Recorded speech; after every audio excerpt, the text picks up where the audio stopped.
বন্ধুগণ আমার, আজকের এই বয়ান থেকে আমরা একটা বিষয় শিক্ষা নিতে হবে। জলসায় আসলাম আর চলে যাব হবে না, কমাস কম একটা বিষয় শিক্ষা নিতে হবে।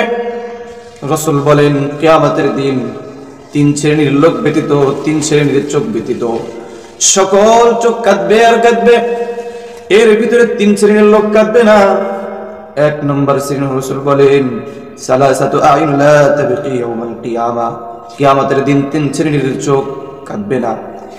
এক শ্রেণীর চোখ হলো আইনু বাকাসাত মিন খাশিয়াতিল্লাহ, এক শ্রেণীর চোখ হলো যে চোখ আল্লাহর ভয়ে কাঁদে, ওই চোখ কিয়ামতের দিন কাঁদা লাগবে না।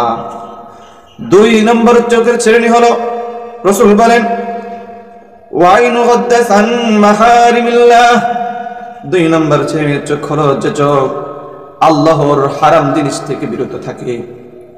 রাসূল বলেন, তিন নম্বর শ্রেণীতে চোখ কাঁদবে না চোখ হলো, রাসূল বলেন, ওয়াইনুন বাতাত তাহরিসু ফি সাবিলিল্লাহ, যে চোখ আল্লাহর রাস্তায় পাহারা দেয়।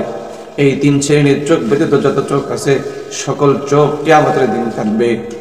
এই যে চোখ কিয়ামতের দিন কাঁদবে সে চোখ তো ভালো চোখ নয়। এজন্য আমার আপনার দরকার হলো আমার আপনার চোখ যাতে কিয়ামতের দিন না কাঁদে।